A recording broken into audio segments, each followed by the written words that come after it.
I never can tell if I'm live or not on these, but I think I am. I mean, it says I am, but never mind.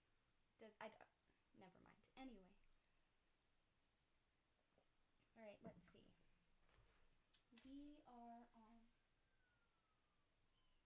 The sirens would come just as soon as I open the stream. Okay, I'm a little bit all over the place this morning. I'm sure you can probably tell. My thoughts are not in order, but that is okay. As always, please forgive the very real noises in the background, the sirens, the dogs, all those good things. Hopefully we don't get a delivery and 5 phone calls in today's reading. I apologize for last time. I don't think there's an echo anywhere. If there is one, please let me know. Because I don't even know what happened to get my echo last time. I just pushed a bunch of buttons to get rid of it. Anyway. So, what?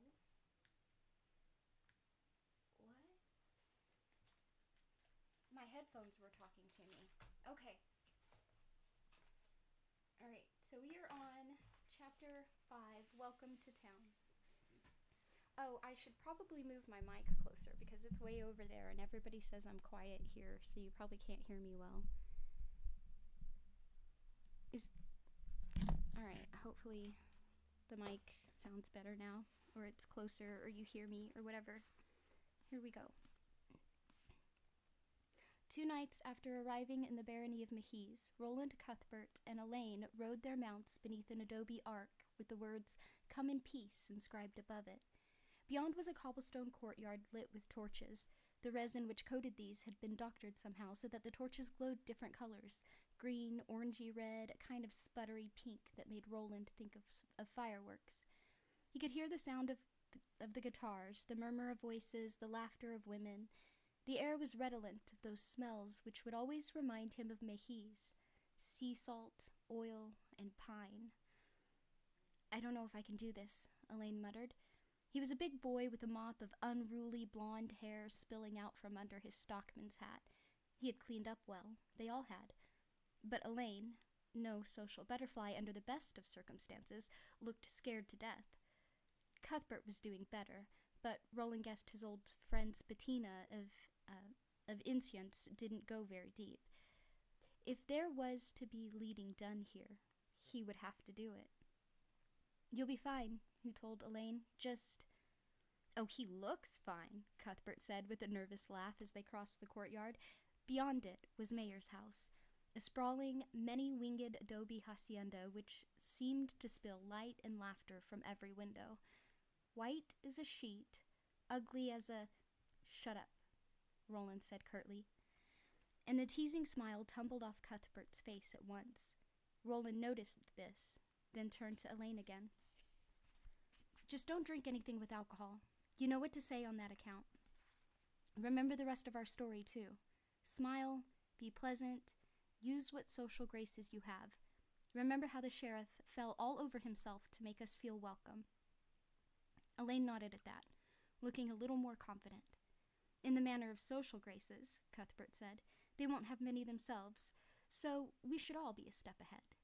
Roland nodded, then saw that the bird's skull was back on the horn of Cuthbert's saddle, and get rid of that. Looking guilty, Cuthbert stuffed the lookout hurriedly into his saddlebag. 2 men wearing white jackets, white pants, and sandals were coming forward, bowing and smiling. "Keep your heads," Roland said, lowering his voice. "Both of you. Remember why you're here, and remember the faces of your fathers." He clapped Elaine, who still looked doubtful, on the shoulder. Then he turned to the hostlers. "Good evening, gents," he said. "May your days be long upon the earth." They both grinned, their teeth flashing in the extravagant torchlight. The older one bowed. "And your own as well, young masters. Welcome to Mayer's house." The High Sheriff had welcomed them the day before every bit as happily as the hostlers. So far everyone had greeted them happily, even the carters they had passed on their way into town, and that alone made Roland feel suspicious and on his guard.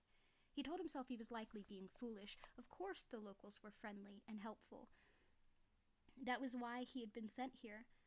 because Mahis was both out of the way and loyal to the affiliation, and it probably was foolish, but he thought it best to be on close watch just the same, to be a trifle nervous. The three of them were little more than children, after all, and if they fell into trouble here, it was apt to be as a result of taking things at face value. The combined sheriff's office in Jella Barony was on High Hill Street, overlooking the bay. Roland didn't know for sure, but guessed that few, if any, hungover drunks and wife-beaters anywhere else in Midworld woke up to such a picturesque views. A line of many-colored boathouses to the south, the docks directly below, with boys and old men line-fishing while the women mended nets and sails. Beyond them, Hambry's small fleet moving back and forth on the sparkling blue water of the bay, setting their nets in the morning, pulling them in the afternoon. Most buildings on the high street were adobe, but up here, overlooking Hambry's business section, they were as squat and bricky as any narrow lane in Gleed's old quarter. Well kept, too, with wrought iron gates in front of most and tree-shaded paths. The roofs were orange tile, the shutters closed against the summer sun. It was hard to believe, riding down this street with their horses' hoofs clocking on the swept cobble, that the northwestern side of the affiliation, the ancient land of Eld, Arthur's kingdom, could be on fire and in danger of failing. The jailhouse was just a larger version of the post office and land office, a smaller version of the town gathering hall, except, of course, for the bars on the windows facing down toward the small harbor. Sheriff Herc Avery was a big-bellied man in a lawman's khaki pants and shirt. He must have been watching them approach through the spy hole in the center of the jail's iron-branded front door, because the door was thrown open before Roland could even reach the turn-bell in the center. Sheriff Avery appeared on the stoop, his belly preceding him as a bailiff may precede my lord judge into court. His arms were thrown wide in the most amiable of greetings. He bowed deeply to the men. Cuthbert said later he was afraid the man might overbalance and go rolling down the steps, perhaps go rolling all the way down to the harbor, and wished them repeated good morns, tapping away at the base of his throat like a madman the whole time. His smile was so wide it looked as if it might cut his head clean in two. 3 deputies with a distinctly farmerish look about them, dressed in khaki like the sheriff, crowded into the door behind Avery and gawked. That was what it was, all right, a gawk. There was just no other word for the sort of openly curious and totally unself-conscious stare. Avery shook each boy by the hand, continuing to bow as he did so, and nothing Roland said could get him to stop until he was done. When he finally was, he showed them inside. The office was delightfully cool in spite of the beating midsummer sun. That was the advantage of brick, of course. It was big as well, and cleaner than the High Sheriff's office Roland had ever been in before, and he had been in at least half a dozen over the last 3 years, accompanying his father on several short trips and one longer patrol swing. There was a roll-top desk in the center, a notice board to the right of the door. The same sheet of foolscap had been scribbled on over and over. Paper was a rare commodity in Midworld. And in the far corner, 2 rifles in a padlocked case. These were such ancient blunderbusses that Roland wondered if there was ammunition for them. He wondered if they would fire, come to that. To the left of the gun case, an open door gave on the jail itself. 3 cells on each side of a short corridor, and a smell of strong lye soap drifting out. They've cleaned for our coming, Roland thought. He was amused, touched, and uneasy. Cleaned it as though we were a troop of the Inner Barony Horse career soldiers who might want to stage a hard inspection instead of 3 lads serving punishment detail. But was such nervous care on the part of their hosts really so strange? They were from New Canaan, after all, and folk in this tucked-away corner of the world might well see them as a species of visiting royalty. Sheriff Avery introduced his deputies. Roland shook hands with all of them, not trying to memorize their names. It was Cuthbert who took care of names, and it was a rare occasion when he dropped one. The third, a bald fellow with a monocle hanging around his neck on a ribbon, actually dropped on one knee before them. "Don't do that, you great idiot," Avery cried, yanking him back up by the scruff of his neck. "What kind of bumpkin will they think ye? Besides, you've embarrassed them, so ye have." "That's all right," Roland said. He was in fact very embarrassed, although trying not to show it. "We're really nothing at all special, you know." "Nothing special," Avery said, laughing. His belly, Roland noticed, did not shake as one might have expected it to do so. It was harder than it looked. The same might be true of its owner. "Nothing special," he says. 500 miles or more from the in-world they've come. Our first official visitors from the affiliation since a gunslinger passed through on the Great Road 4 years ago, and yet he says they're nothing special. Would you sit, my boys? I've got graft, which ye won't want so early in the day, perhaps not at all given your ages, and if you'll forgive me for the stain so bald the obvious fact of your touch, for youth's not a thing to be ashamed of, so it's not. We were all young once. And I also have white iced tea, which I recommend most hearty, as Dave's wife makes it, and she's a dab hand with most any postable. Roland looked at Cuthbert and Elaine, who nodded and smiled, and tried not to look at all at sea, then back at Sheriff Avery. "White tea would go down a treat in a dusty throat," he said. One of the deputies went to fetch it. Chairs were... Sorry, I was trying not to sneeze. One of the deputies went to fetch it. Chairs were produced and set in a row at one side of Sheriff Avery's roll top, and the business of the day commenced. "You know who you are, and where ye hail from, and I know the same," Sheriff Avery said, sitting down on his own chair. It uttered a feeble groan beneath his bulk, but held steady. "I can hear in-world in your voices, but more important, I can see it in your faces. Yet we hold to the old ways here in Hambry, sleepy and rural as we may be. Aye, we hold to our course and remember the faces of our fathers as well as we can. So, although I'd not keep you long from your duties, if you'll forgive me for the impertinence, I'd like to take a look at any papers and documents of passage you might just happen to have brought into town with ye."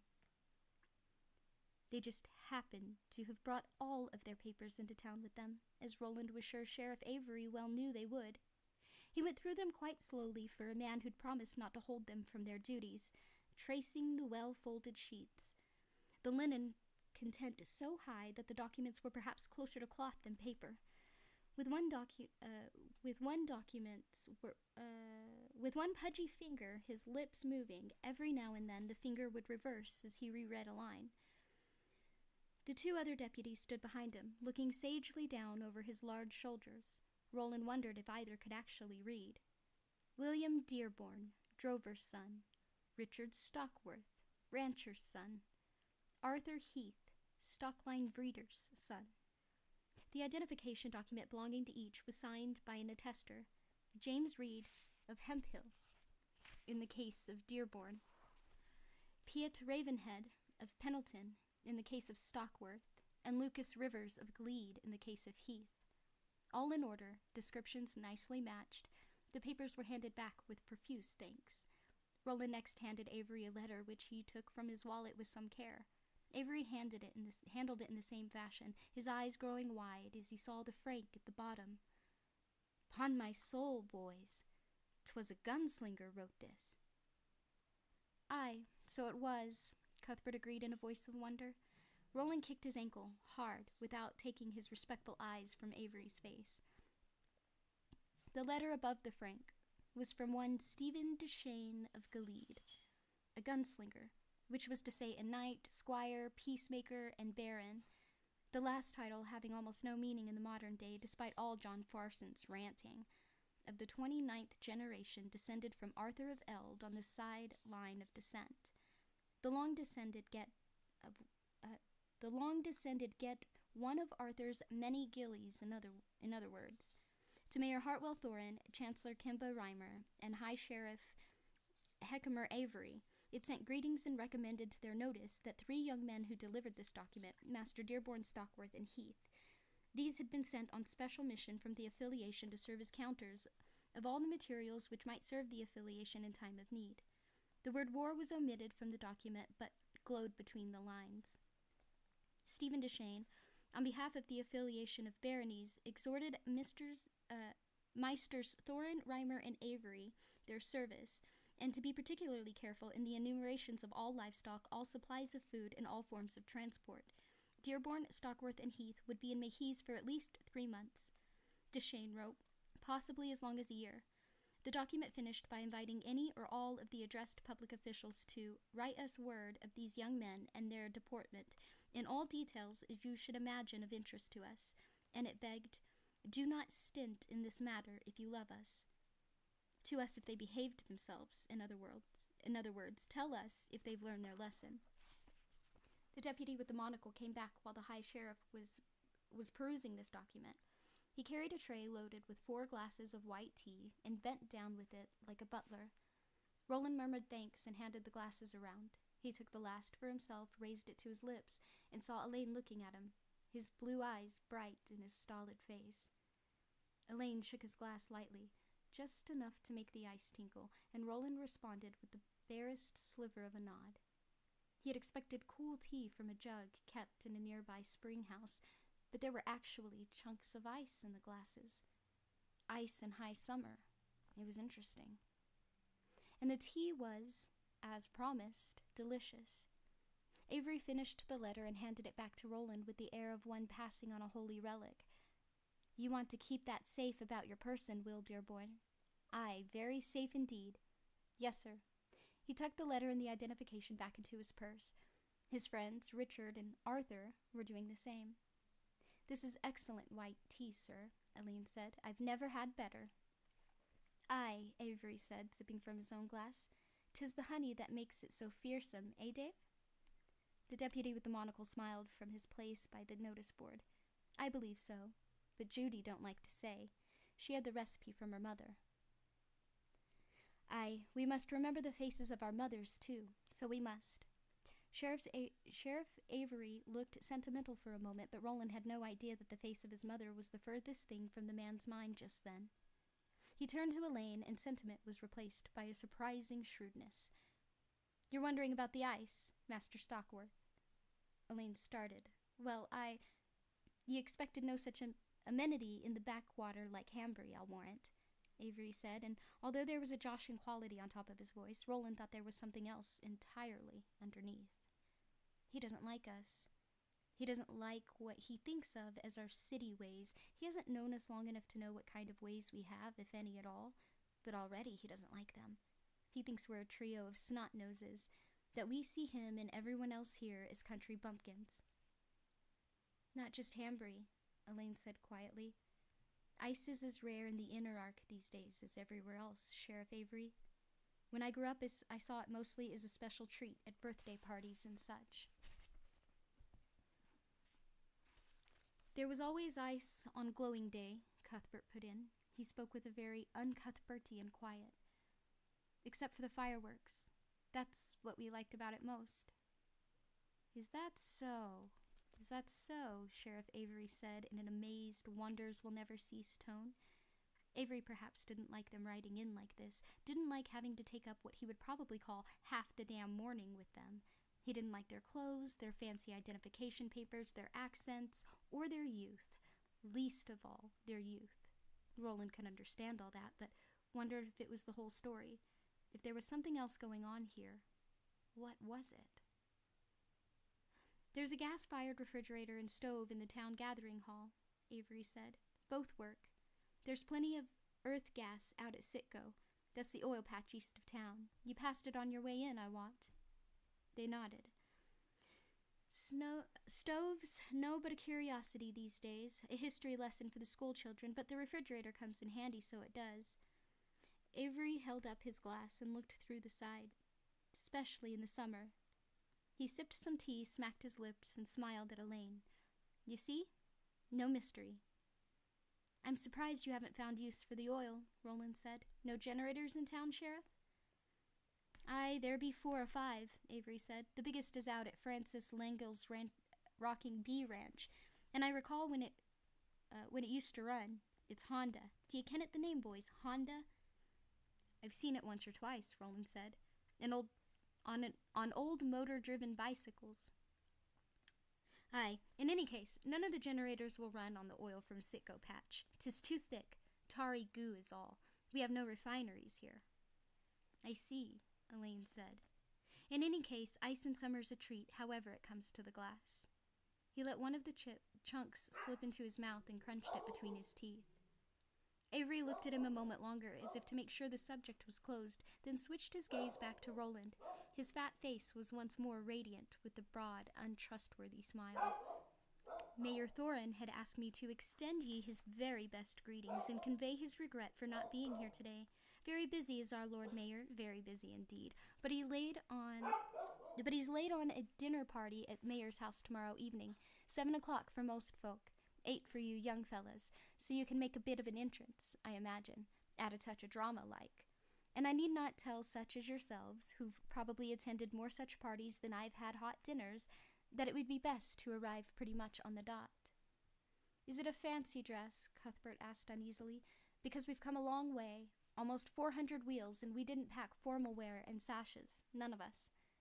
Avery was chuckling, more honestly this time, Roland thought, perhaps because he felt Arthur had displayed a streak of unsophistication and insincerity. Nay, young master, Thorin understands you've come to do a job. Next door to working cowboys ye be, where they don't have ye out draggin' nets in the bay next. From the corner, Dave, the deputy with the monocle, honked unexpected laughter. Perhaps it was the sort of joke you had to be a local to understand, Roland thought. Wear the best ye have, and you'll be fine. There'll be no one there in sashes in any case. That's not how things are done in Hambury. Again, Roland was struck by the man's constant smiling denigration of his town and barony, the resentment of the outsiders, which lay just beneath it. In any case, you'll find yourselves working more than playing tomorrow night, I imagine. Hart's invited all the large ranchers, stockliners, and livestock owners from this part of the barony. Not that there's so many, you understand, being as how Mahis is next door to desert once you go west of the drop. But everyone whose goods and chattel you'll have been sent to count will be there, and I think you'll find all of them loyal affiliation men, ready and eager to help. There's Francis Lengill of the Rocking Bee, John Croydon on the Piano Ranch, Henry Wertner, who's the barony stockliner as well as a horse breeder in his own right, Hash Renfew, who owns the Lazy Susan, the biggest horse ranch up in Mahis. Not that it's much by the standards you fellows are used to, I wot. And there'll be others as well. Reimer'll introduce you, and you'll go about your business right smart. Roland nodded and turned to Cuthbert. You want to be on your mettle tomorrow night? Cuthbert nodded. Don't fear me, Will. I'll note them all. Avery sipped more tea, eyeing them over his glass with a roguish expression so false it made Roland want to squirm. Most of 'em's got daughters of marriageable age, and they'll bring 'em. You boys want to look out. Roland decided he'd had enough tea and hypocrisy for one morning. He nodded, emptied the glass, smiled, hoping his looked more genuine than Avery's now looked to him, and got to his feet. Cuthbert and Elaine took the cue and did likewise. Thank you for the tea and for the welcome, Roland said. Please send a message to Mayor Thorin thanking him for his kindness and telling him that I'll see us tomorrow at 8 o'clock prompt. Aye, so I will. Roland then turned to Dave. That worthy was so surprised to be noticed again that he recoiled, almost bumping his head on the notice board. And please thank your wife for the tea. It was wonderful. I will. Thank ye, Si.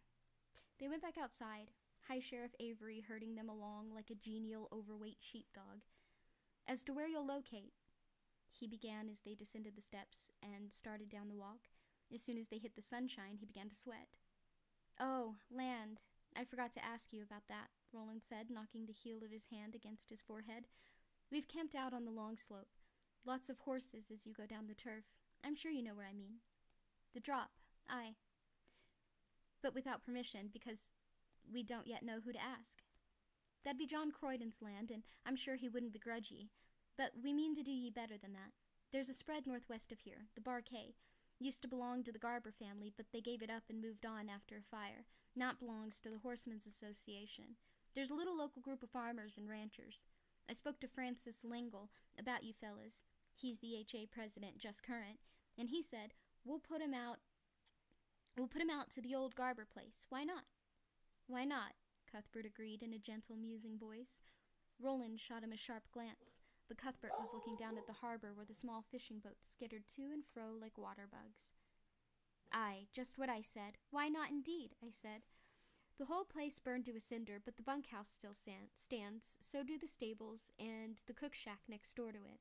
On Mayor Thorin's orders, I have taken the liberty of stocking the larder and having the bunkhouse swept out and spruced up a little. You may see the occasional bug, but nothing that'll bite or sting. And no snakes, unless there's a few under the floor, and if there are, let 'em stay. That's what I say. Hey, boys, let 'em stay there. Let 'em stay there, right under the floor where they're happy, Cuthbert agreed, still gazing down at the harbor with his arms folded over his chest. Avery gave him a brief, uncertain glance, his smile flickering a bit at the corners. Then he turned back to Roland, and the smile shone out strongly once more. There's no holes in the roof, lad, and if it rains, you'll be dry. What think ye of that? Does it sound well to ye? Better than we deserve. I think that you've been very efficient, and Mayor Thorne's been far too kind. And he did think that. The question was why. But we appreciate his thoughtfulness, don't we, boys? Cuthbert and Elaine made vigorous assent, and we accept with thanks. Avery nodded. I'll tell him. Go safely, boys. They had reached the hitching rail. Avery once more shook hands all around, this time saving his keenest looks for their horses. Until tomorrow night, then, young gents. Tomorrow night, Roland agreed. Will you be able to find the Barquet on your own, do you think? Again, Roland was struck by the man's unspoken contempt and unconscious condescension. Yet perhaps it was to the good. If the High Sheriff thought they were stupid, who knew what might come of it? We'll find it, Cuthbert said, mounting up. Avery was looking suspiciously at the rook's skull on the horn of Cuthbert's saddle. Cuthbert saw him looking, but for once managed to keep his mouth shut. Roland was both amazed and pleased by this unexpected reticence. Fare you well, Sheriff. And you, boy. He stood there by the hitching post, a large man in a khaki shirt with sweat stains around his armpits and black boots that looked too shiny for a working sheriff's feet. And where's the horse that could support him through a day of range riding, Roland thought. I'd like to see the cut of that cayuse. Avery waved to them as they went. The other deputies came down the walk, Deputy Dave in the forefront, and they waved too.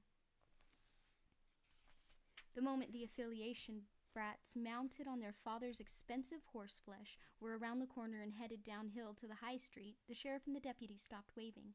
Avery turned to Dave Hollis, whose expression of slightly stupid awe had been replaced by one marginally more intelligent. What think ye, Dave? Dave lifted his monocle to his mouth and began to nibble nervously at its brass edging, a habit about which Sheriff Avery had long since ceased to nag him. Even Dave's wife, Judy, had given up on that score. And Judy Hollis, Judy Wertner that was a fair engine when it came to getting her own way. Soft, Dave said. Soft as eggs just dropped out of a chicken's ass. Mayhap, Avery said, putting his thumbs in his belt and rocking enormously back and forth. But the one did most of the talking, him in the flat head hat. He doesn't think he's soft. Don't matter what he thinks, Dave said, still nibbling at his eyeglass. He's in Hanbury now. He may have to change his way of thinking to ourn. Behind him, the other deputies laughed. Even Avery smiled. They would leave the rich boys alone if the rich boys left them alone. Those were orders, straight from Mayor's house. But Avery had to admit that he wouldn't mind a little dust-up with them, so he wouldn't. He would enjoy putting his boot into the balls of the one with that idiotic bird skull on his saddle horn, standing there and mocking him he'd been, thinking all the while that Herrick Avery was too country dumb to know what he was up to. But the thing he'd really enjoy would be beating the cool look from the eyes of the boy in the flat-head preacher's hat, seeking a hotter expression of fear rise up in them as Mr. Will Dearborn of Hemphill realized that New Canaan was far away and his rich father couldn't help him. Aye, he said, clapping Dave on the shoulder, mayhap he'll have to change his way of thinking. He smiled, one very different from any of those he had shown the affiliation counters. Mayhap they all will. The three boys rode in single file line until they were past the Traveler's Rest. A young and obviously retarded man with kinky black hair looked up from scrubbing the brick stoop and waved to them, and they waved back. Then they moved up abreast, Roland in the middle.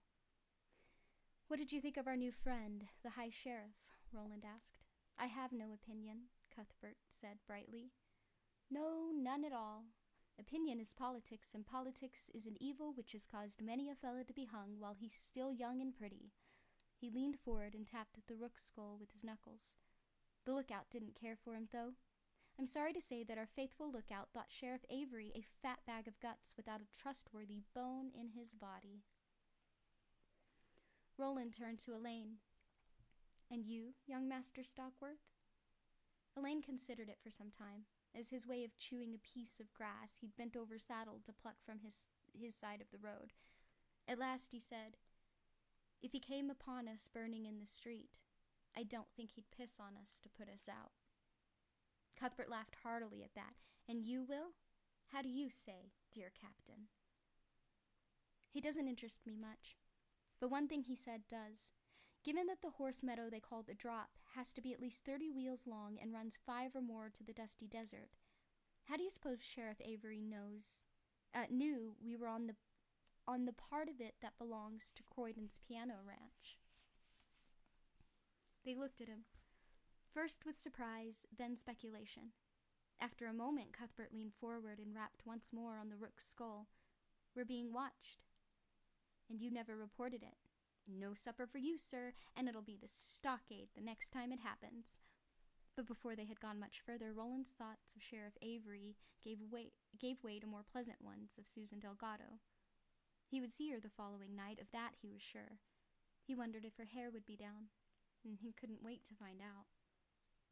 Now here they were, at the mayor's house. Let the game begin, Roland thought, not clear on what that meant, even as the phrase went through his mind, surely not thinking of castles.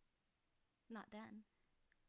The Holsters led their mounts away, and for a moment the 3 of them stood at the foot of the steps, huddled almost, as horses do in unfriendly weather, their beardless faces washed by the light of the torches. From inside the guitars played, and voices were raised in a fresh eddy of laughter. "Do we knock?" Cuthbert asked, "or just open and march in?" Roland was spared answering. The main door of the Hossie was thrown open, and 2 women stepped out, both wearing long white-collared dresses, and reminded all 3 boys of the dresses stockmen's wives wore in their own part of the world. Their hair was caught back in the snoods that sparkled with some brilliant diamondy stuff in the light of the torches.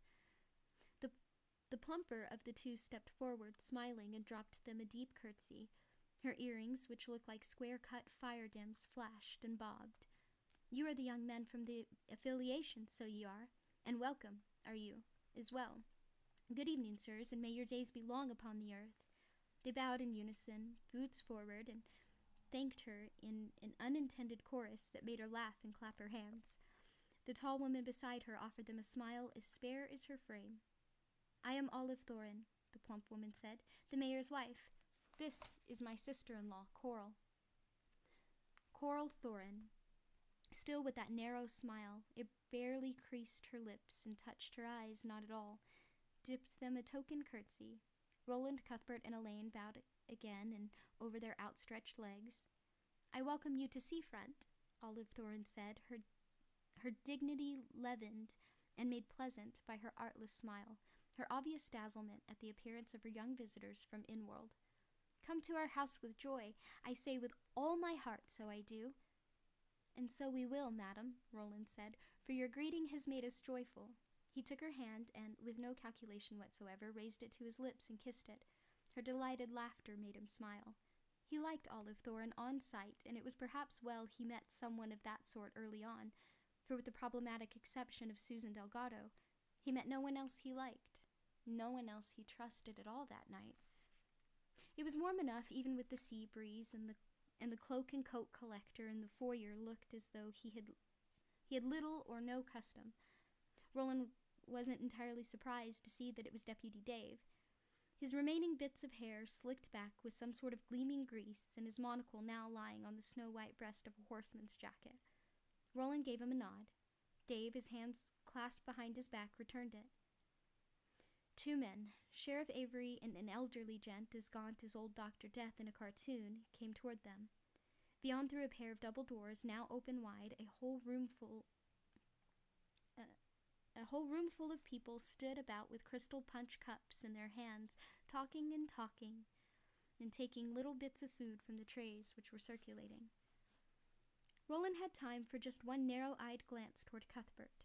Everything, every name, every face, every nuance, especially those. Cuthbert raised an eyebrow, his discreet version of a nod. And then Roland was pulled willy-nilly into the evening, his first real evening of service as a working gunslinger, and he had rarely worked harder. Old Dr. Death turned out to be Kimba Reimer, Thorin's chancellor and minister of inventory. Roland suspected the title had been made up special for their visit. He was easily 5 inches taller than Roland, who was considered tall in Gilead, and his skin was pale as candle wax.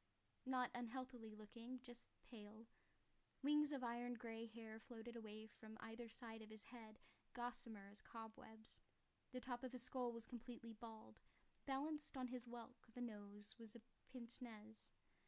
"My boys," he said, when the introductions had been made.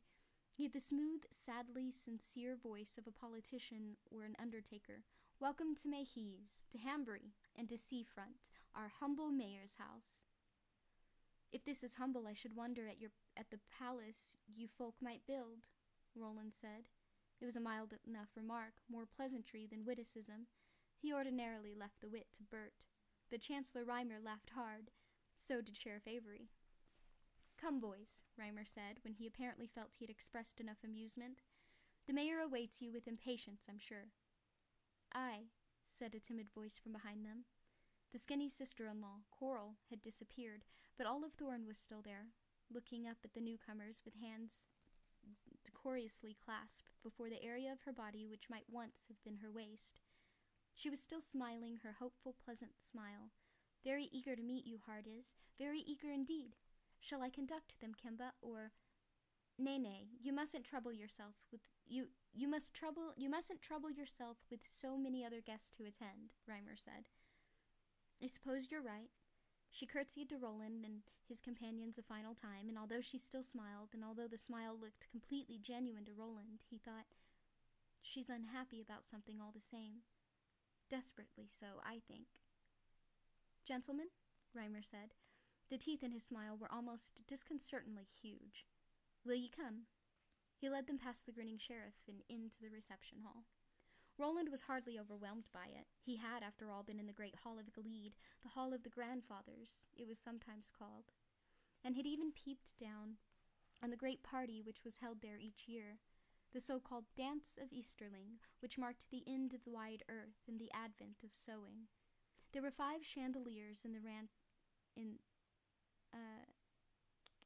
great hall instead of just one, and lit with electric bulbs rather than oil lamps.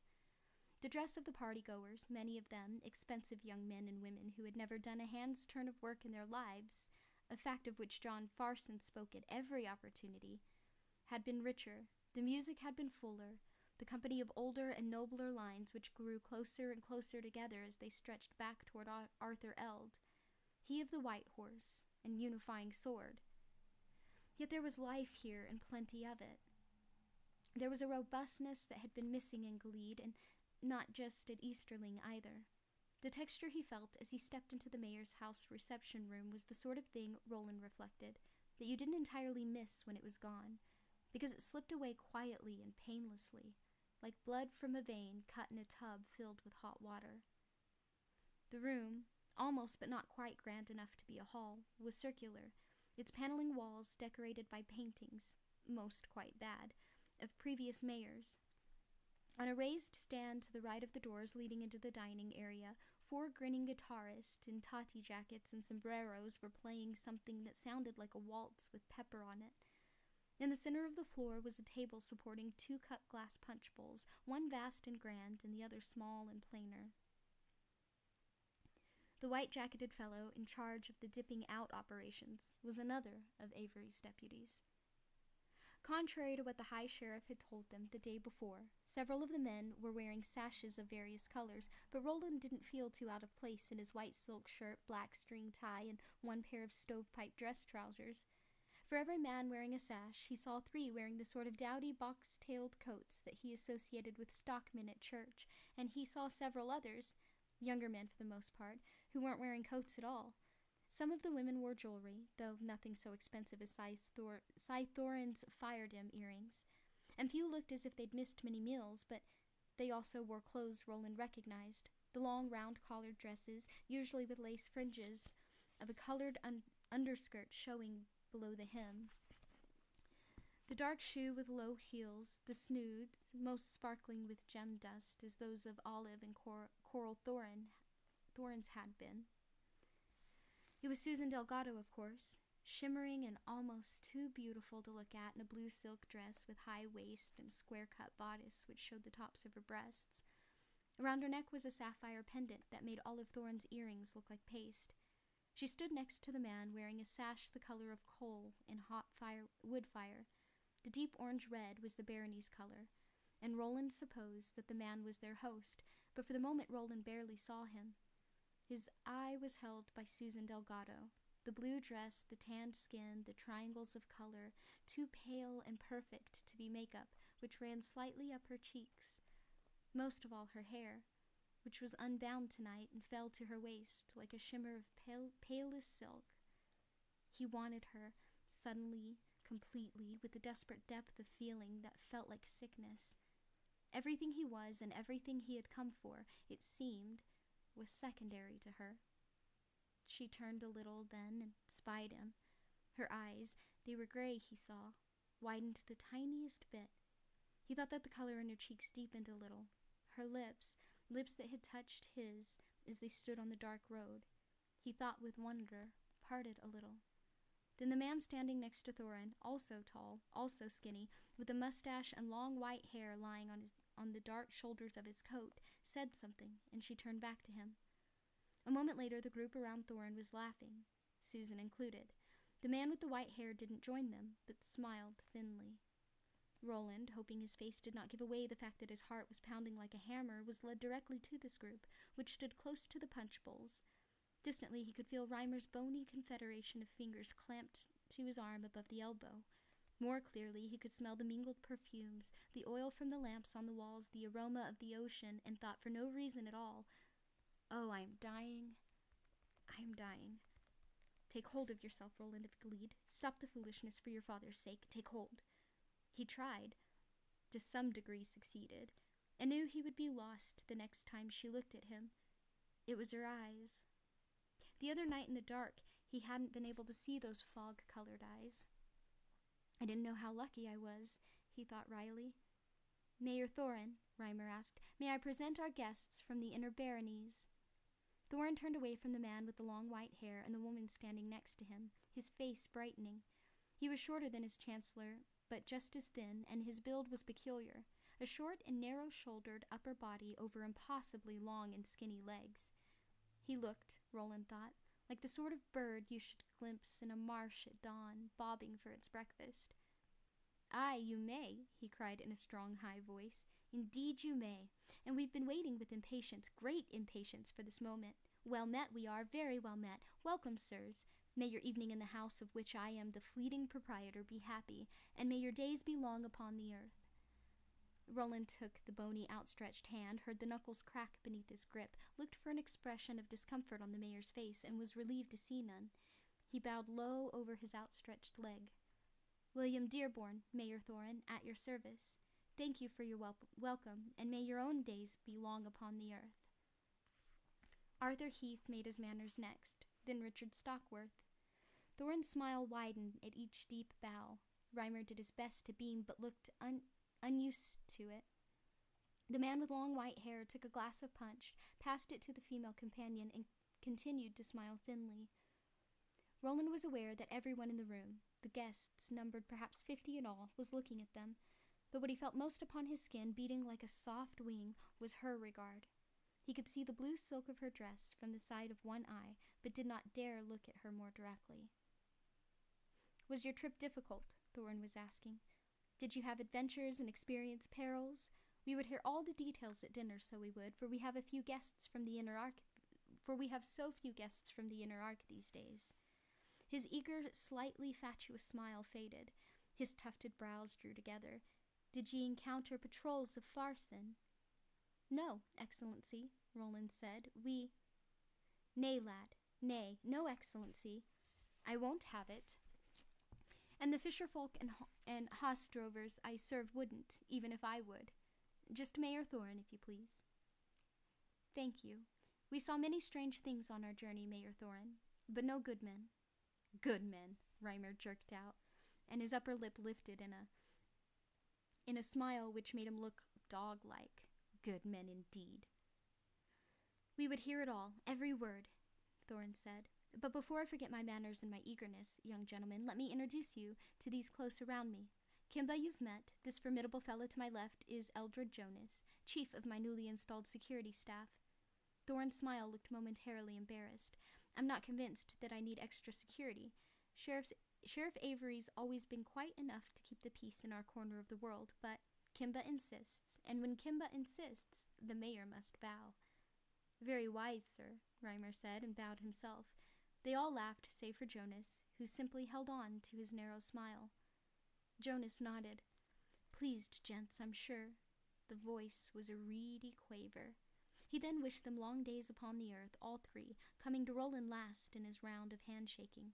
His grip was dry and firm, and utterly untouched by the tremor in his voice, and now Roland noticed the queer blue shape tattooed on the back of the man's right hand and the webbing between thumb and first finger. It looked like a coffin. Long days and pleasant nights, Roland said with hardly a thought. It was a greeting from his childhood, and it was only later that he would realize it was one more apt to be associated with Gilead than with any such rural place as Hemphill. Just a small slip, but he was beginning to believe that their margin for such slips might be a good deal less than his father had thought when he had sent Roland here to get him out of Martin's way. And you, Jonas said. His bright eyes measured Roland with a thoroughness that was close to insolence, still holding his hand. Then he released it and stepped back.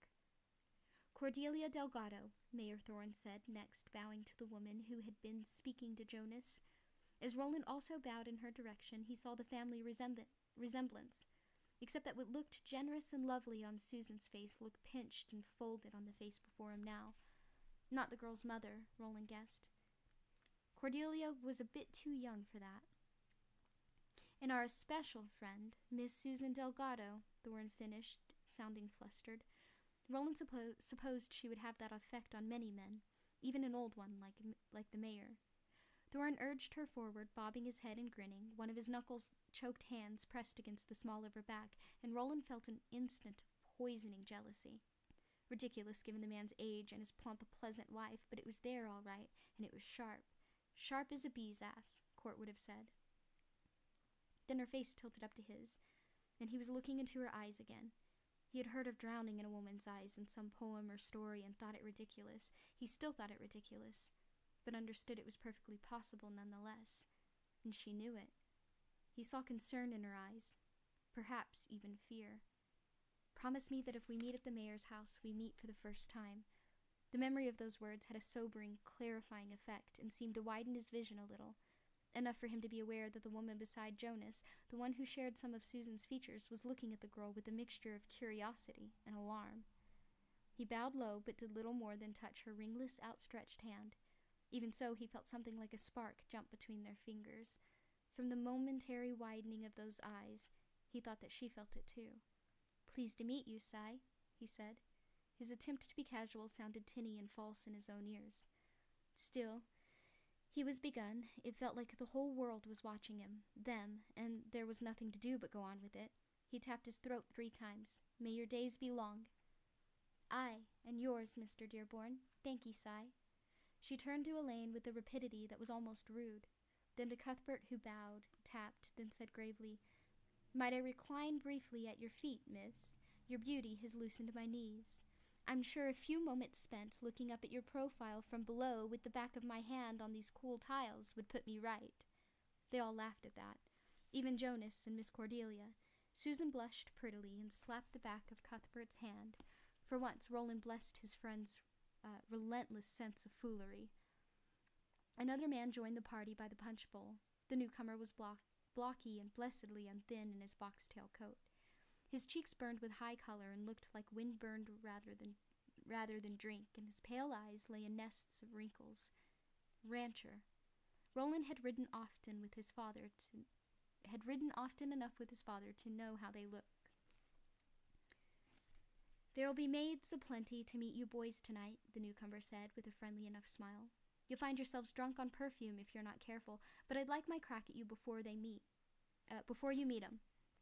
Friend Lingle, at your service." His grip was strong, quick, no bowing or nonsense went with it. I own the Rocking Bee, or it owns me, whichever way you want to look at it. I'm also boss of the Horsemen's Association, at least until they fire me. The barquet was my idea. Hope it's all right. It's perfect, sir, Elaine said. Clean and dry and room for 20.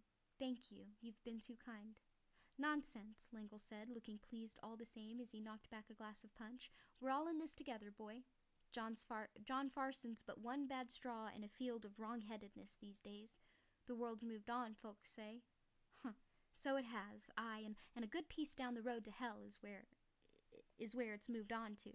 Our job is to hold the hay out of the furnace as well we can, as long as we can, for the sake of our children even more than for that of our own fathers.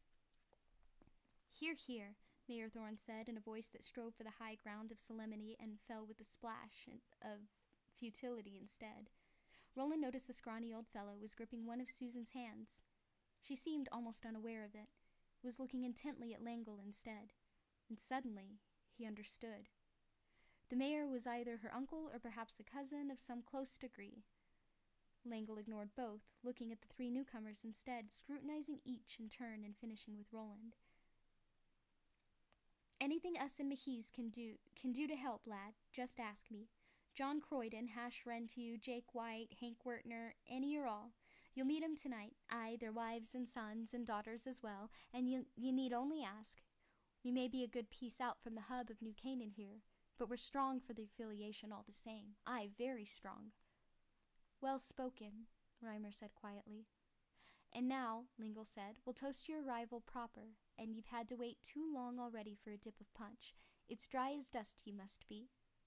He turned to the punch bowl and reached for the ladle in the large and more ornate of the two, waving off the attendant, clearly wanting to honor them by serving them himself. Mr. Langle, Roland said quietly. Yet there was a force of command in that voice. Fran Langle heard it and turned. The smaller bowl is soft punch, is it not? Langle considered this, at first not understanding. Then his eyebrow went up. For the first time he seemed to consider Roland and the others not as living symbols of the affiliation in the inner baronies, but as actual human beings. Young ones. Only boys when you got right down to it. Aye. Draw ours from that, if you'd be so kind. He felt all eyes upon them now, her eyes particularly. He kept his own firmly fixed on the rancher, but his peripheral vision was good, and he was very well aware that Jonas's thin smile had resurfaced. Jonas knew what this was about already. Roland supposed Thorne and Reimer did as well. These country mice knew a lot, more than they should, and he would need to think about that carefully later. It was the least of his concerns at the current moment, however. We have forgotten the faces of our fathers in the matter that has some bearing on our posting to Hambry. Roland was uncomfortably aware that he was now making a speech, like it or not. It wasn't the whole room he was addressing, thank the gods for a little blessing, but the circle of listeners had grown well beyond the original group. Yet there is nothing for it but to finish. The boat was launched. I needn't go into details, nor would you expect them, I know, but I should say that we promised not to indulge in spirits during our time here. Is penance, you see. Her gaze, he could still feel it upon his skin, it seemed. For a moment there was complete quiet in the little group around the punch bowls, and then Langle said, Your father would be proud to hear you speak so frank, Will Dearborn. Aye, so he would. And what boy worth his salt didn't get up to a little noise and wind from time to time? He clapped Roland on the shoulder, and although the grip of his hand was firm and his smile looked genuine, his eyes were hard to read, only gleams of speculation deep in those beds of wrinkles. In his place, may I be proud for him? Yes, Roland said, smiling in return, and with my thanks. And mine, Cuthbert said. Mine as well, Elaine said quietly, taking the offered cup of soft punch and bowing to Langle. Langle filled more cups and handed them rapidly around. Those already holding cups found them plucked away and replaced with fresh cups of soft punch. When each of the immediate group had one, Langle turned, apparently intending to offer the toast to himself. Reimer tapped him on the shoulder, shook his head slightly, and cut his eyes toward the mayor. That worthy was looking at them with his eyes rather popped and his jaw slightly dropped. To Roland he looked like an enthralled playgoer in a penny seat, and all he needed was a lapful of orange peel. Langle followed the Chancellor's glance, and then nodded. Reimer next caught the eye of the guitar player standing at the center of the musicians. He stopped playing. So did the others. The guests looked that way, then back to the center of the room when Thorn began speaking. There was nothing ridiculous about his voice when he put it to use, as he now did. It was carrying and pleasant. "Ladies and gentlemen, my friends," he said, "I would ask you to help me in welcoming 3 new friends, young men from the inner baronies, fine young men, who have dared great distances and many perils on behalf of the affiliation and in service of order and peace." Susan Delgado set her punch cup aside, retrieved her hand with some difficulty from her uncle's grip, and began to clap. Others joined in. The applause which swept the room was brief but warm. Eldred Jonas did not, Roland noticed, put his cup aside to join in. Thorin turned to Roland, smiling. He raised his cup. "May I set you on with a word, Will Dearborn?" "Aye, so you may, and with thanks," Roland said. There was laughter and fresh applause at his usage. Thorin raised his cup even higher. Everyone else in the room followed suit, crystal gleaming like star points in the light of the chandelier. "Ladies and gentlemen, I give you Will Dearborn of Hemphill, Richard Stockworth of Pendleton, and Arthur Heath of Gilead." Gasps and murmurs at that last, as if their mayor had announced Arthur Heath of heaven. "Take of them well, give to them well. Make their days in Mayheath sweet, and their memories sweeter. Help them in their work, and to advance the causes which are so dear to all of us. May their days be long upon the earth, so says your mayor." "So say we all," they thundered back. Thorin drank, and the rest followed his example. There were fresh applause. Roland turned, helpless to stop himself, and found Susan's eyes again at once. For a moment she looked at him fully, and in her frank gaze he saw that she was nearly as shaken by his presence as he was by hers. Then the older woman, who looked like her, bent and murmured something into her ear. Susan turned away, her face a composed mask. But he had seen her regard in her eyes, and thought again that what was done might be undone, and what was spoken might be unspoken. As they passed in the dining hall, which had tonight been set with 4 long trestle tables, so close there was barely room to move between them, Cordelia tugged her niece's hand, pulling her back from the mayor and Jonas, who had fallen into conversation with Fran Lingle. "Why looked you at him so, miss?" Cordelia whispered furiously. The vertical line which had appeared on her forehead, tonight it looked deep as a trench. "What ails thy pretty stupid head? Thy—"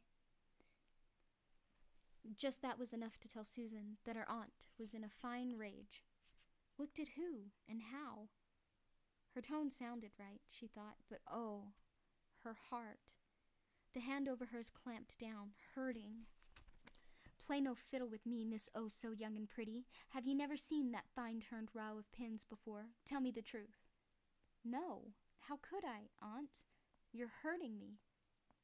Aunt Cord smiled balefully and clamped down harder. Better a small hurt now than a large one later. "Curb your imprudence, and curb your flirtatious eyes." "Aunt, I don't know what you—" "I think you do," Cordelia said grimly, pressing her niece close to the wood paneling to allow the guests to stream past them. When the rancher who owned the boathouse next to theirs said hello, Aunt Cord smiled pleasantly at him and wished him good evening before turning back to Susan. "Mind me, miss, mind me well. If I saw your cow's eyes, you may be sure that half the company saw. Well, what's done is done, but it stops now. Your time for such child-made games is over. Do you understand?" Susan was silent, her face setting in those stubborn lines Cordelia hated most of all.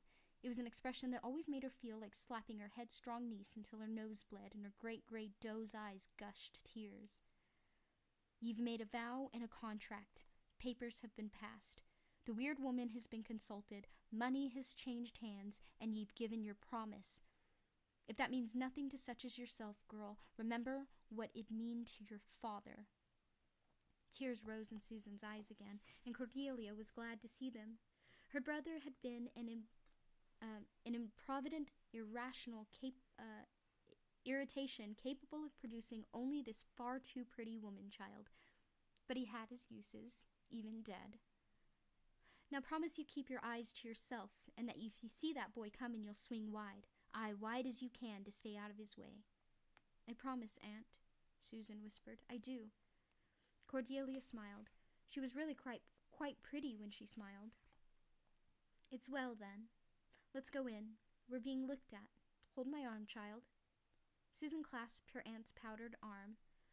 They entered the room side by side, their dresses rustling, the sapphire pendant on the swell of Susan's breast flashing, and many there were who remarked upon how alike they looked, and how well pleased old Pat Delgado would have been with them. Roland was seated near the head of the table, between Hash Renfrew, a rancher even bigger and blockier than Lengyel, and Thorin's rather morose sister, Coral. Renfrew had been handy with the punch. Now, as the soup was brought to the table, he set about proving himself equally adept with the ale. He talked about the fishing trade, not what it used to be, boy, although it's less muties they pull in the nets these days, and that's a blessin'. The farming trade, folks round here can grow most anything long as it's corn or beans. And finally about those things clearly closest to a heart, horsin', coursin', and ranchin'. Those businesses went on as always, aye, so they did, although times had been hard in the grass and sea-coast, baronies for 40 year or more. Weren't the bloodlines clarifying? Roland asked, for they had begun to do so where he came from. Aye, Renfrew agreed, ignoring his potato soup and gobbling barbecued beef strips instead. These he scooped up with a bare hand and washed down with more ale. Aye, young master, bloodlines was clarifying wonderful well. Indeed they were. 3 colts out of every 5 were threaded stock, in thoroughbred as well as in common lines, Kennet.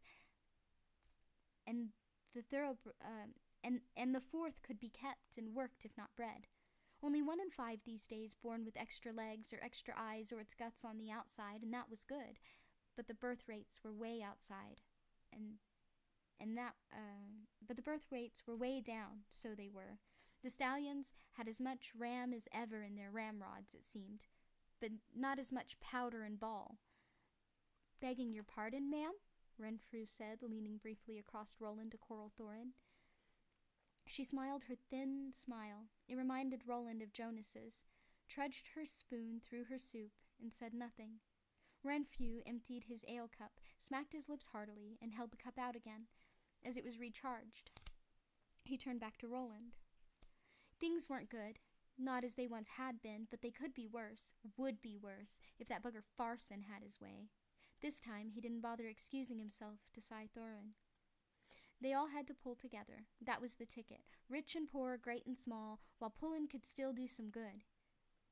And then he seconded Lengyel, telling Roland that whatever he and his friends wanted, whatever they needed, they had only to name it. Information should be enough, Roland said. Numbers of things.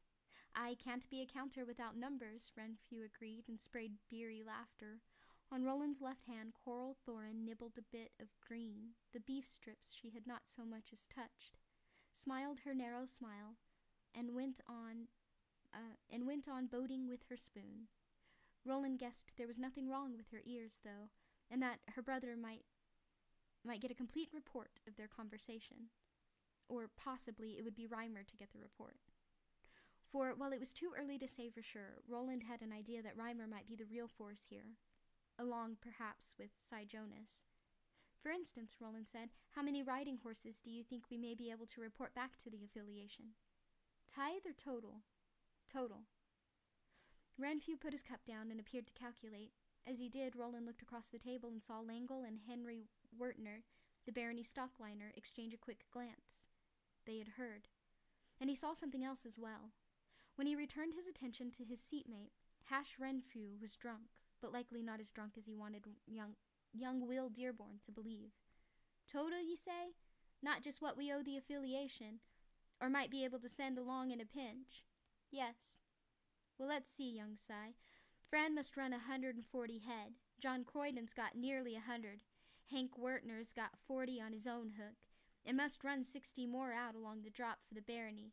Government mint hoss-flesh, Mr. Dearborn. Roland smiled. I know it well. Split hooves, low necks, no speed, bottomless bellies.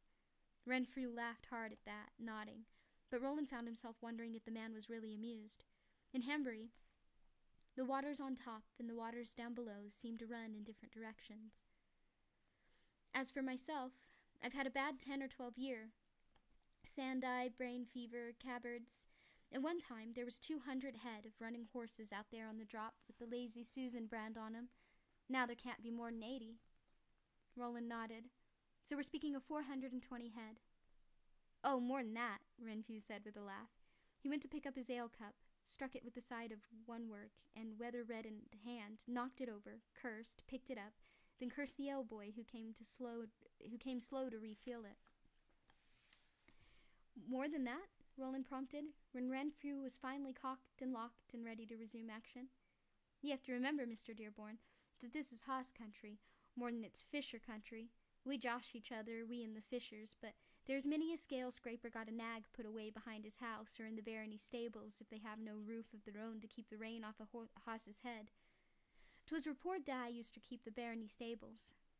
Renfrew nodded towards Susan, who was seated across, and 3 seats up from Roland himself, just a table's turn from the mayor, who was, of course, seated at the head. Roland found her placement there passing peculiar, especially given the fact that the mayor's missus had been seated almost all the way at the far end of the table, with Cuthbert on one side of her and some rancher to whom they had not been introduced on her other. Roland supposed an old fellow like Thorin might like to have a pretty young relation near at hand to help draw attention to him or to cheer up his own eye, but it still seemed odd, almost an insult to one's wife. If he was tired of her conversation, why not put her at the head of another table? They have their own customs, that's all, and the customs of the country aren't your concern. This man's crazy horse count is your concern. How many other running horses would you say? He asked Renfrew, in all. Renfrew gazed at him shrewdly. An honest answer I'll not come back to haunt me, will it, sonny? I'm an affiliation man, so I am. Affiliation to the core. They'll carve Excalibur on my grave head, like as not. But I'd not see Hambry and Mahis stripped of all its treasure. That won't happen, Si. How could we force you to give up what you don't want to give in any case? Such forces as we have are all committed in the north and west against the good man. Renfrew considered this, then nodded. And may I not be willed to you? Renfrew brightened, nodded, and offered his hand a second time. He grinned broadly when Roland this time shook it in both of his, the over and under grip preferred by drovers and cowboys. They're bad times we live in, Will, and they've bred bad manners. I'd guess there are probably another 150 head of horses in and about Mahis. Good ones is what I mean. Big hat stock? Renfrew nodded, clapped Roland on the back, and jested a goodly quaff of ale. Big hats, aye. From the top of the inner table came a burst of laughter. Jonas had apparently said something funny. Susan laughed without reservation, her head tilted back and her hands clasped before the sapphire pendant. Cordelia, who sat with the girl on her left and Jonas on her right, was also laughing.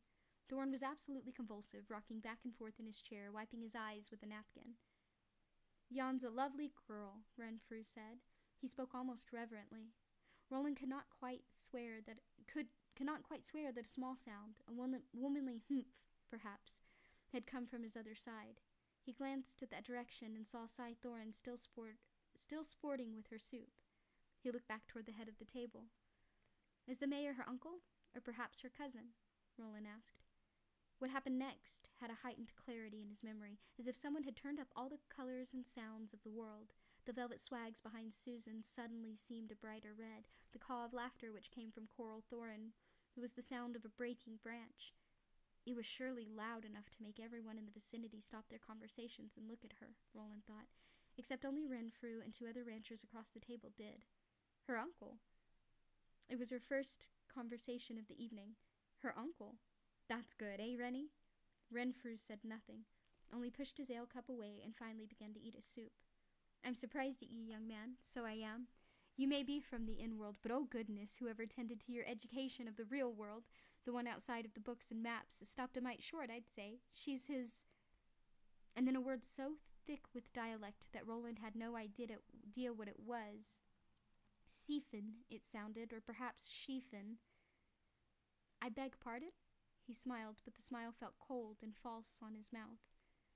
There was a heaviness in his belly, as if the punch and the soup had the single beef strip he had eaten for politeness' sake had all lumped together in his stomach.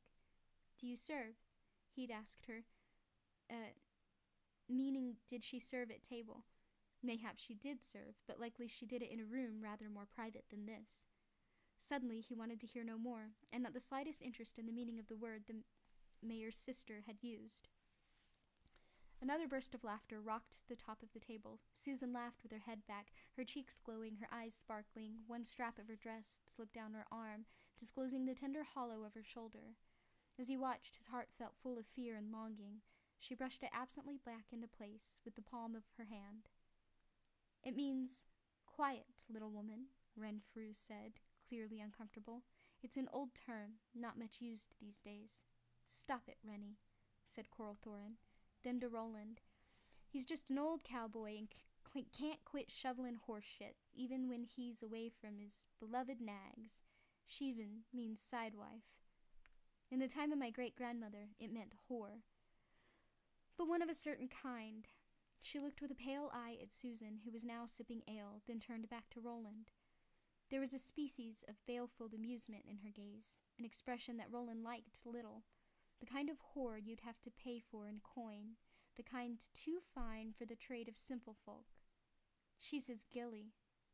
Roland asked, through lips which felt as if they had been iced. "Aye," Coral said. "Not consummated, not until the reap, and none too happy about that is my brother, I'll warrant. But bought and paid for, just as in the old days, so she is." Coral paused, then said, "Her father would die of shame if he could see her." She spoke with a kind of melancholy satisfaction. "I hardly think we should judge the mayor too harshly," Renview said in an embarrassed, pontificating voice. Coral ignored him. She studied the line of Susan's jaw, the soft swell of her bosom above the silken edge of her bodice, and the fall of her hair. The thin humor was gone now from Coral Thorin's face. In it now was a somehow chilling species of contempt. In spite of himself, Roland found himself imagining the mayor's knuckle-bunching hands pushing down the straps of Susan's dress, crawling over her naked shoulders, plunging like gray crabs into the cave beneath her hair. He looked away, toward the table's lower end, and what he saw there was no better. It was Olive Thorin that his eye found, Olive who had been relegated to the foot of the table. Olive looking up at the laughing folk who sat at its head, looking up at her husband who had replaced her with a beautiful young girl and gifted that girl with a pendant which made her own fire-dim earrings look dowdy by comparison. There were none of Coral's hatred and angry contempt on her face. Looking at her might have been easier if that were so. She only gazed at her husband with eyes that were humble, hopeful, and unhappy. Now Roland understood why he had thought her sad. She had every reason to be sad. More laughter from the mayor's party. Reimer had leaned over from the next table where he was presiding to contribute some witticism. It must have been a good one. At this time even Jonas was laughing. Susan put a hand to her bosom, then took her napkin and raised it to wipe a tear of laughter from the corner of her eye. Thorin covered her other hand. She looked toward Roland and met his eye, still laughing. He thought of Olive Thorin sitting down there at the foot of the table with the salt and spices and untouched bowl of soup before her and that unhappy smile on her face, seated where the girl could see her as well. And he thought that, had he been wearing his guns, he might well have drawn one and put a bullet in Susan Delgado's cold, whoring little heart. And thought, who do you hope to fool? Then one of the serving boys was there, putting a plate of fish in front of him. Roland thought he had never felt less like eating in his life, but he would eat just the same, just as he would turn his mind to the question raised by the conversation with Hash Renfrew of the Lazy Susan Ranch. He would remember the face of his father. Yes, I'll remember it very well, he thought, if only I could forget the one above yon sapphire. The dinner was interminable, and there was no escape afterwards. The table at the center of the reception room had been removed, and when the guests came back that way, like a tide, which had surged as high as it can and now ebbs, they formed two adjacent circles at the direction of a sprightly little red-haired man whom Cuthbert later dubbed Mayor Thorin's Minister of Fun. The boy-girl circling was accomplished with much laughter and some difficulty. Roland guessed that about 3/4 of the guests were now fairly well shottered, and then the guitarist struck up a caissa. This proved to be a simple sort of reel. The circles revolved in opposite directions, all hands holding until the music stopped for a moment. Then the couples created, at the place where the two circles touched, danced at the center of the female partner's circle, while everyone else clapped and cheered. The lead musician managed this old and clearly well-loved tradition with a keen eye to the ridiculous, stopping his muchachos in order to create the most amusing couples. Tall woman, short man, fat woman, skinny man, old woman, young man. Cuthbert ended up side-kicking with a woman as old as his great-granddam, to the side's breathless cackles and the company's general roars of approval. Then just when Roland was thinking the stupid dance would never end, the music stopped and he found himself facing Susan Delgado. For a moment he could do nothing but stare at her, feeling that his eyes must burst from their sockets, feeling that he could move neither of his stupid feet. Then she raised her arms and the music began. The circle. This one included Mayor Thorin, and the watchful, narrowly smiling Eldred Jonas applauded and led her into the dance. At first, as he spun her through a figure, his feet moved with all their usual grace and precision, numb or not. He felt like a man made of glass. Then he became aware of her body touching his and the rustle of her dress, and he was all too human again. She moved closer for just a moment, and when she spoke, her breath tickled his ear. He wondered if a woman could drive you mad, literally mad. He wouldn't have believed so before tonight, but tonight everything had changed. "Thank you for your discretion and your propriety," she whispered. He pulled back from her a little and at the same time twirled her, his hands against the small of her back, his palm resting on cool satin, fingers touching warm skin. Her feet followed his, with never a pause or stutter. They moved with perfect grace, unafraid of his great and boot-clawed stompers, even in their flimsy silk slippers. "I can be discreet, Si," he said. "As for propriety, I'm amazed you even know the word." She looked up into his cold face, her smile fading.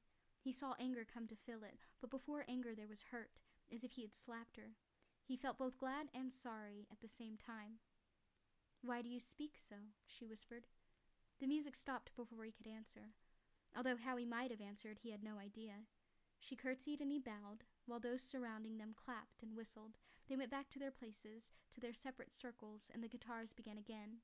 Roland felt his hands grasped on either side and began to turn with the circle once more.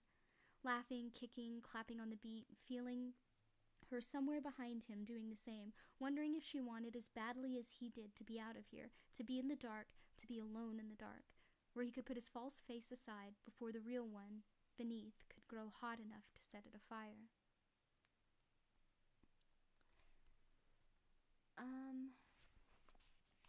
How long is the next chapter?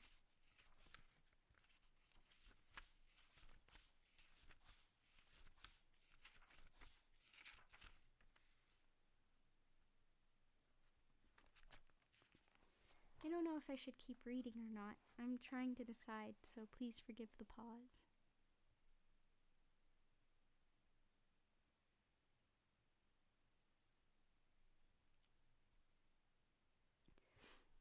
I could stop here. So the next chapter, we're going to take a detour, and we're going to talk about Shimi.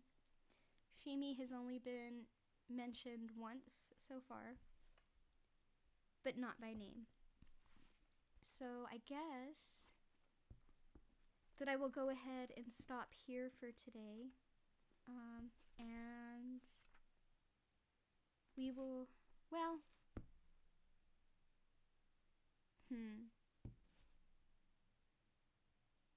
yeah, I'd rather next week be the longer reading. We'll do a longer reading next week. This week I need to,